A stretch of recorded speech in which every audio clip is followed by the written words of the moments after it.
Oke. Abang ikut lah.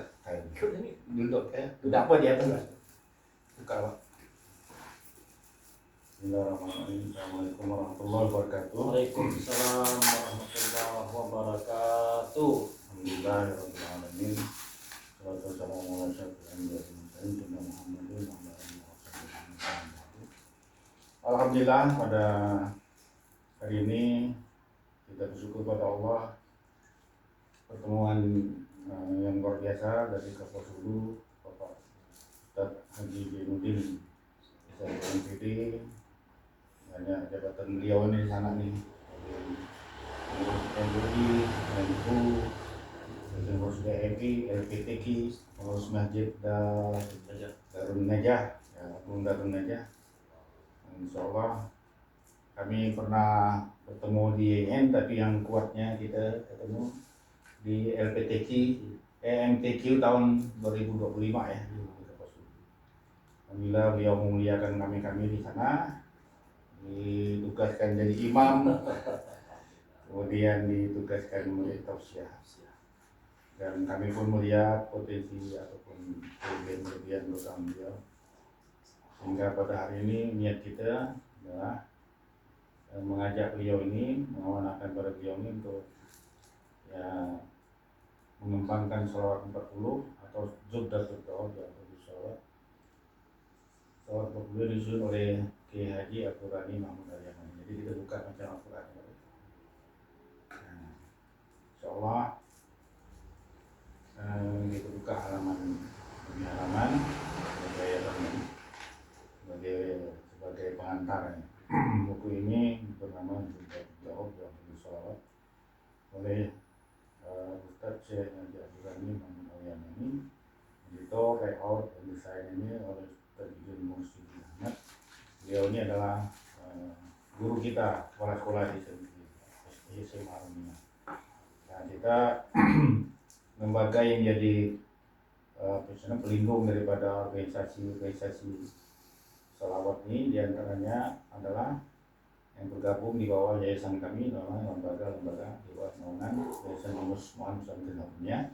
Ada Masjid Jami Harumnya, DPKI Harumnya, DPKI Harumnya, SMP Harumnya, SMA Harumnya, Majelis Zikir Sholawat Miftahul Rahmah Kalbar, kemudian Majelis Sholawat Al-Fat, ada Majelis Sholawat Miftahul Rahmah Kota Pontianak, dan ada Majelis dan Sholawat Miftahul Rahmah Kota Singkawang. Nah, insya Allah nanti kalau terbentuk di Ketapang dan juga Kapolres Hulu akan kita masukkan daftar ini.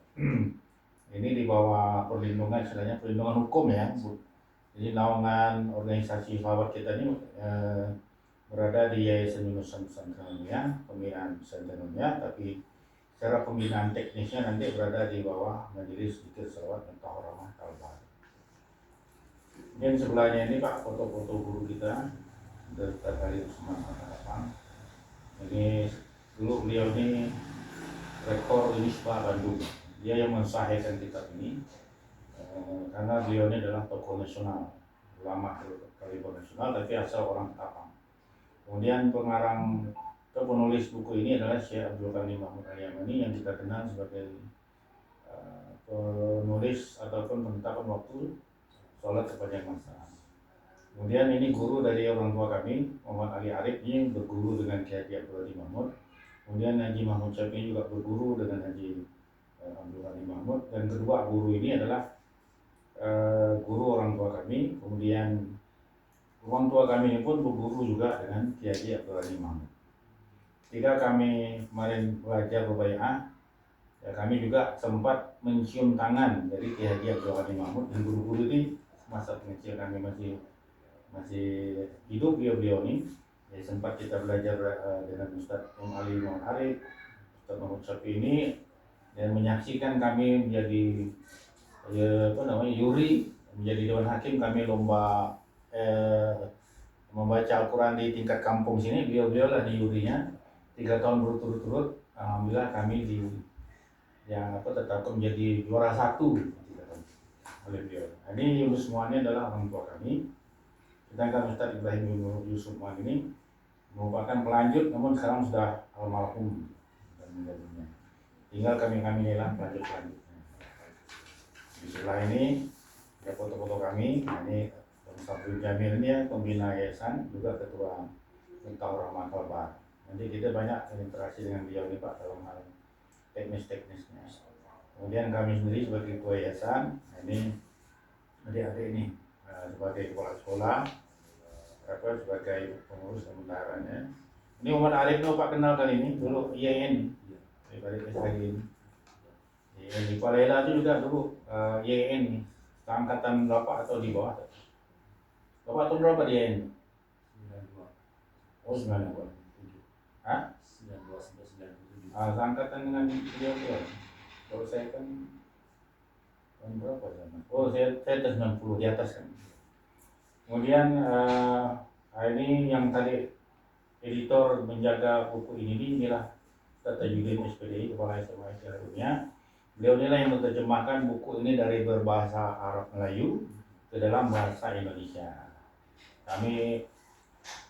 Kami perbanyak buku ini sejak tahun 2023. Kalau dulunya Pak buku ini gabung dengan Dalailul Khairat, tapi saya buat kebijakan dipisah saja. Nah, ini kata pengantar dari kami. Ini ada halaman nih Pak, ada Majelis Ulama Indonesia. Nah, jadi buku ini jangan ragu lagi, selawat ini sudah diberi pengantar oleh Majelis Ulama Indonesia. Mungkin harusnya nanti insya Allah cetak berikutnya kita akan cetak dengan nada pengantar kepala agama, kepala kantor agama wilayah Kalimantan Barat. Ini MUI sudah menyatakan buku ini tidak ada masalah, jadi semacam label halal. Jadi tidak ada masalah buku ini. Selawat ini tidak ada masalah. Nah, di sini ada pengantar Haji Usman Agatabang terhadap buku ini dalam bahasa Arab Melayu, tapi sudah diterjemahkan dalam bahasa Indonesia. Nanti boleh dibaca-baca. Nah, kemudian yang berikutnya kita mulai dari bayan Salawat 40 halaman 1. Nah ini benar asli ditulis oleh Ki Haji Abdul Rahim Mahmud. Kita fokus dulu karena Bapak ini nanti akan mengembangkan sana. Jadi kita mulai dari bedah dari halaman ini, halaman 1. Bayan Salawat 40 oleh Haji Abdul Rahim Mahmud. Jadi yang menulis bayan dalam berbahasa Arab Melayu itu beliau, nanti terjemahan oleh Pak Tajuddin. Bismillahirrahmanirrahim. Salawat yang disusun di dalam kitab kecil ini diambil dari kitab Riyadul Jannah karangan Allah Allamah Al-Zaman Al-Ustad Al-Akbar Al-Syekh Yusuf bin Ismail An-Nabahani. Siapa beliau ini? Beliau ini adalah mufti terakhir dari Turki Utsmani. Mufti itu apa? Level menteri agama. Jadi terakhir beliau sempat menyaksikan keruntuhan daripada Khilafah Islamiyah itu. Turki Utsmani diambil oleh Atatürk. Beliau ini menteri terakhir ini, mufti terakhir. Nah, mufti Khilafahan Agung Khilafahan Turki Utsmani. Jadi beliau mengambil Ustaz Abdul Rahim Mahmud mengambil dari kitab Riyadul Jannah. Jumlah selawatnya 37 selawat. Sedangkan tertera pada angka 1, 2, dan 6, itu diambil langsung di hadis Sahih Bukhari. Jadi perlu kita pahami bahwa selawat yang ada dalam 40 selawat ini bukan karangan Haji Abdul Ghani Mahmud, tapi hadis, diambil dari hadis. Itu yang perlu kita pahami. Kemudian yang berikutnya saya persingkat saja, ya kan. Di sini dijelaskan bayan-bayan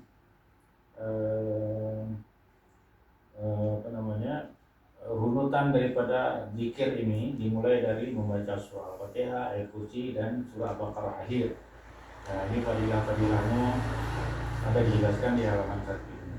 Dan ini udah masyhur, mutawatir dan terkenal bagaimana surah-surah ini berpengaruh terhadap amalan-amalan kita dalam sholat, Al-Fatihah misalnya. Nah ini dijelaskan lagi halaman 2-nya, yang nomor 3, nomor 4 nanti tinggal Bapak dalami saja. Untuk halaman siapa membaca ayat surah Al-Baqarah, kemudian baca ayat kursi. Nah, kemudian B tentang selawat. Tentang selawat ini dalilnya adalah halaman 2, ya, surah Al-Ahzab ayat 1 ayat 56, innallaha wa malaikatahu yusholluna 'alan nabi ya ayyuhalladzina amanu shallu 'alaihi wa sallimu taslima. Sesungguhnya Allah dan para malaikat senantiasa berselawat kepada Nabi Muhammad SAW, maka wahai orang beriman, ucapkanlah salawat dan salam untuknya. Jadi kalau kita melihat ayat ini Pak ya, sebenarnya salawat itu diperintahkan oleh Allah dibaca berjamaah ya. Karena apa? Mulai dari ya ayyuhalladzina, ada apa namanya himbauan ya ayyuhalladzina amanu, untuk mengajak orang beriman semua, shollu, berselawatlah kalian beramai-ramai alaihi wasallam. Maka tindak lanjut selawat berjamaah itu namun tidak bersuara diaplikasikan oleh Allah dan Rasulnya dalam salat 5 waktu. 5 waktu kita membaca selawat yang sama tetapi tidak bersuara ya. Tidak boleh bersuara. Nah, oleh karenanya ketika selawat ini dibaca nanti berjamaah berarti bersuara, tidak mungkin pula macam salat 5 waktu itu. Nah, ada riwayatnya Pak, riwayat selawat berjamaah ini kalau di zaman Harun al-Rashid ada kitab salawat namanya Al-Barzanji, mau bacanya ya Pak ya? Oh, itu mulai salawat berjamaah. Kemudian Sulaiman Al-Jazuli kitab Dalilul Khairat, nah saya tidak tahu apakah ada penerapan berjamaah. Tapi yang jelas kitab Al-Barzanji dan kitab-kitab salawat lainnya banyak diterapkan membaca salawat itu berjamaah, walaupun di zaman Nabi tidak ada.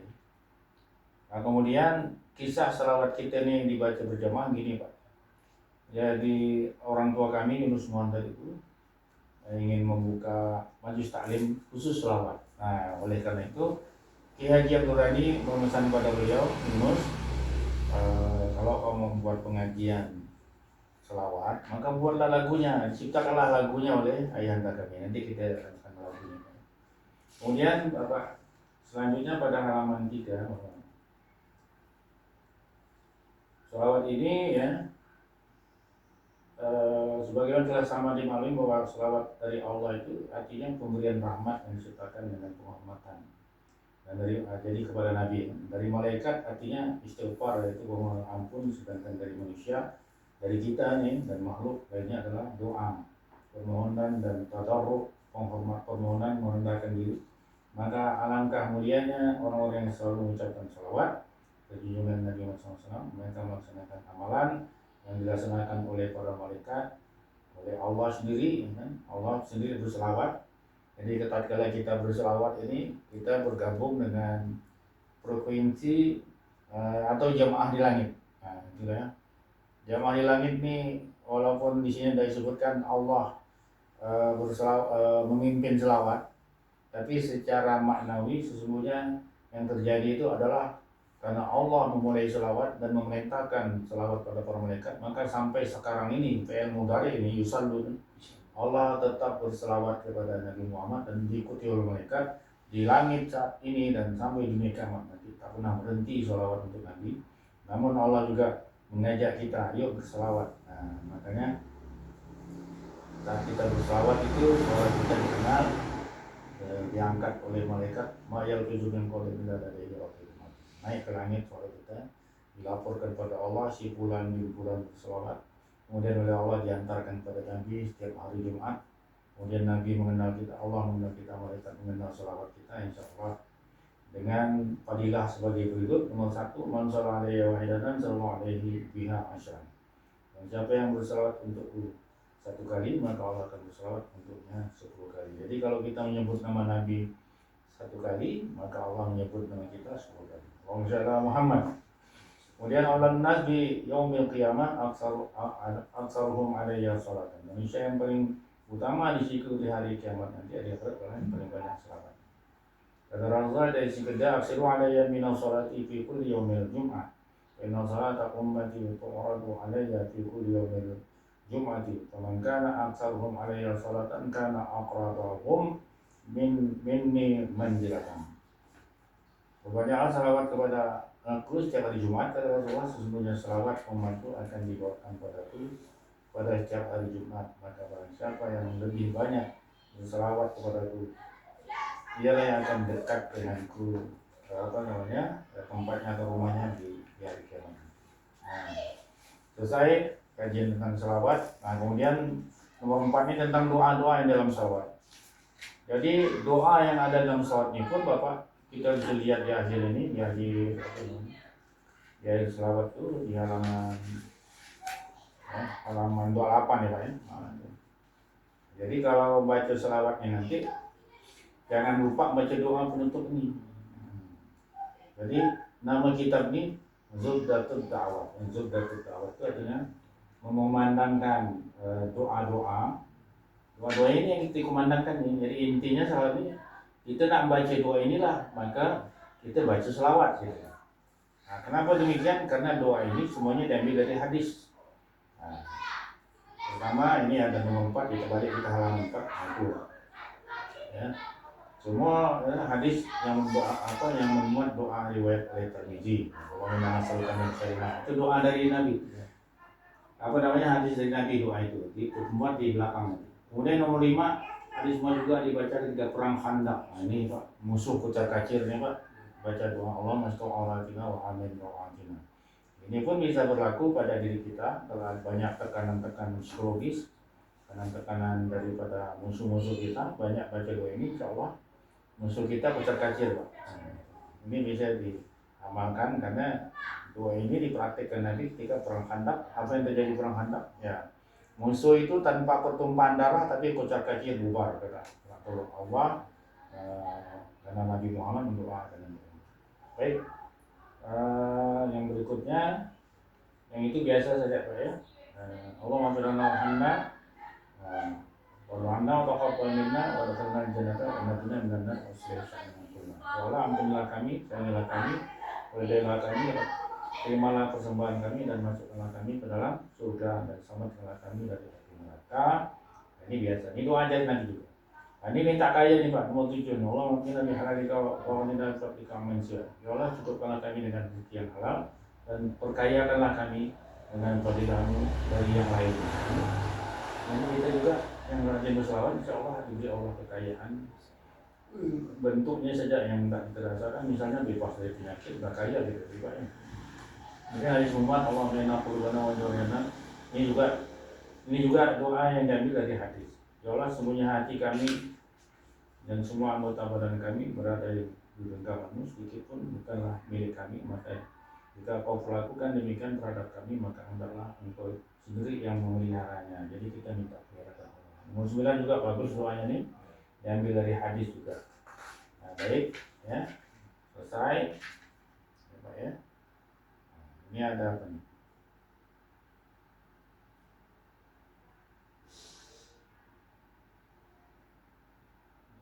Nah, ini menutup majelis. Man sarahu ayyub tala bil mikyalil awfa minal ajri yaumal qiyamah falyaqul akhira majlisihi hina yuridu an yaquma subhana rabbika rabbil izzati amma yasifun wa salamun alal mursalin walhamdulillahi rabbil alamin.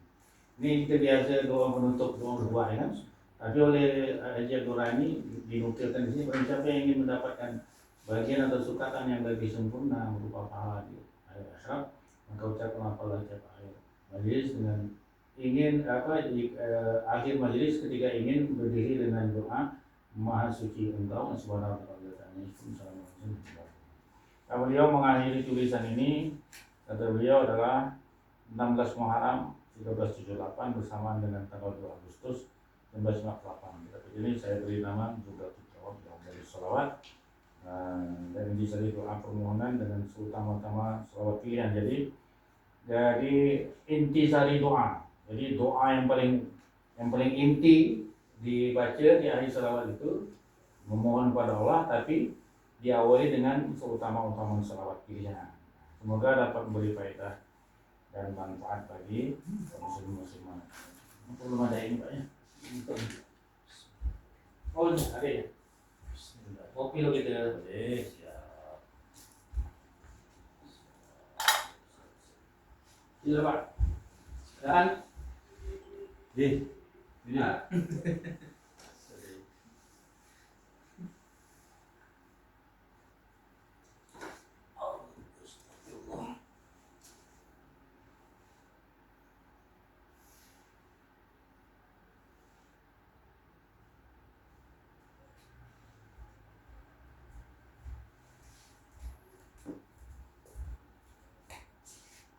Minum loh Pak Ji. Oh, satu sesi lo matikan.